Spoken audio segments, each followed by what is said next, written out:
welcome back to our channel. Naomi had always believed she had built up an immunity to the fractures that defined the Dupree family. Every gathering, every celebration, every carefully curated dinner had been nothing more than a ritual designed to mask the erosion taking place beneath the polished surface. Yet immunity was an illusion. What she discovered one quiet evening was not simply a crack in the family's facade, but a shattering blow that left her breathless.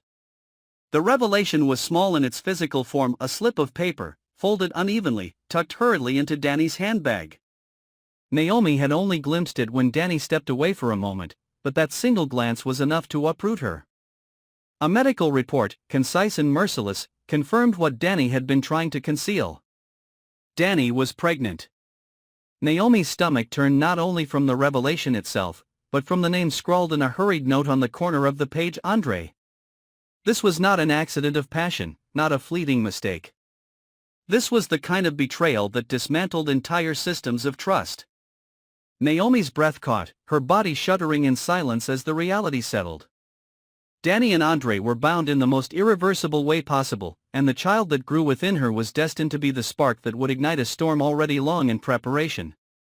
Naomi's mind was thrown backward to years of secrets that had never fully surfaced. She remembered how Andre had first entered their lives, a charismatic presence whose loyalty always seemed slightly blurred, as if he carried unfinished debts from a past no one dared to examine. He had aligned himself with the Dupree household, drawn in by their wealth, their social power, and the influence that radiated from Anita's carefully constructed empire. Yet Andre was never simply a bystander, he was a strategist, a man who wove his ambitions into the family's weak points. Naomi realized now that Dani had been one of those points. Dani had always appeared restless, hovering at the edges of gatherings, chasing thrills and seeking approval that was never fully given. Naomi had once pitied her, thinking she was simply the forgotten daughter in a family too consumed with maintaining appearances to notice her. But now pity curdled into rage. Dani had not only sought validation, she had conspired with Andre in silence, defying the very blood that had shielded her. The Dupree legacy, already riddled with unspoken grudges, was now on the verge of implosion. Naomi could already see the fractures extending outward. Anita, the matriarch who had fought for decades to keep the family's influence unchallenged, would never forgive such treachery. Vernon, though quieter in his discontent, would see this as confirmation of every suspicion he had harbored about Andre's motives. And Nicole, who carried the pride of her medical career as a shield, would be forced to choose between her professional ethics and the instinct to protect her family's name. The past cast long shadows.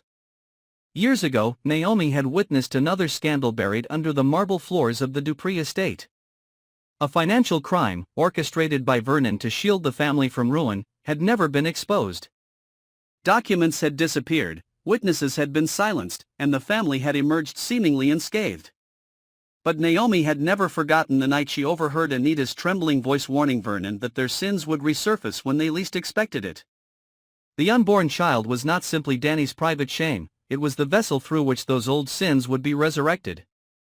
Naomi felt cornered, torn between silence and revelation. To expose Dani and Andre was to invite the fury of the family, but to remain silent was to become complicit in the lie. Either choice chained her to destruction. She recognized the patterns of the Dupree curse, every secret buried was destined to claw its way upward, contaminating the air until no one could breathe without tasting betrayal. The future unfolded in Naomi's imagination like a dark prophecy. She saw Anita discovering the truth, her poise cracking as she turned the family's wrath inward. She saw Dani isolated, stripped of protection, condemned not only for her recklessness but for daring to threaten the family's control. She saw Andre forced to confront the duality of his ambition and his vulnerability, knowing that the very child that might secure his place could also erase him from the Dupree dynasty. And then Naomi saw herself, standing at the center of it all, accused of knowing too much and saying too little. She knew the Duprees did not forgive silence any more than they forgave betrayal. In their world, neutrality was death. The unborn child grew in Naomi's mind into a simple innocent flesh carrying the weight of generations of sin. It was not a blessing, not a new beginning. It was the harbinger of chaos, the reminder that no wall, no gate, no illusion of wealth or power could keep corruption from consuming everything inside. As the days passed after that discovery, Naomi began noticing subtle changes in Dani's demeanor. The once careless laughter became more restrained, eyes darting to shadows as if aware that exposure was imminent. Andrei moved with an unnatural confidence, as though daring anyone to confront him. He was intoxicated by the power of the secret, not realizing that power and destruction were merely opposite faces of the same coin. Naomi began piecing together fragments of the past, drawing lines between events that once seemed unconnected. Andrei's sudden rise in influence within Dupree Enterprises, Dani's unexplained disappearances, the growing tension between Anita and Nicole, everything was converging toward a singular moment of reckoning. She remembered how Anita once spoke of legacy as a chain, each generation bound by the decisions of those before. Naomi saw now that the chain was not golden but rusted, corroded by lies and silence. The child Dani carried would not inherit honor but shackles, forged long before its first breath. In sleepless nights, Naomi envisioned the Dupree estate crumbling from within. Dani, abandoned by the very man who promised her a future, left clinging to a child that represented both love and condemnation. Andrei, stripped of his alliances, fleeing from enemies within and outside the gates. Anita, grasping desperately at control as whispers of scandal spread through the very community she once commanded.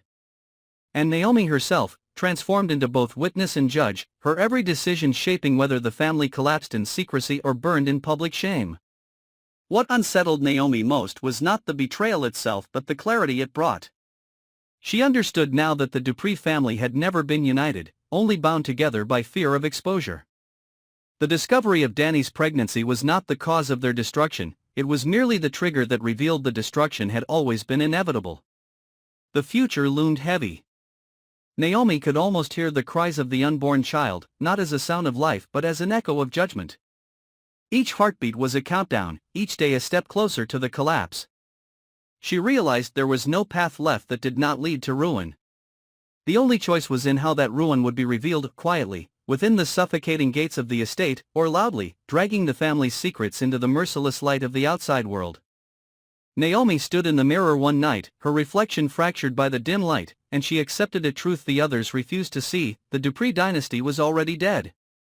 The gates that had once promised protection had become a tomb, and the child growing within Dani was not a continuation but a requiem. What began with a single folded piece of paper would end in ashes. The past demanded payment, the present offered no escape, and the future would be written in the cries of a child born into chaos. Naomi, though trembling, knew she could no longer cling to illusions. The storm was here, and she would either drown within it or rise as its witness.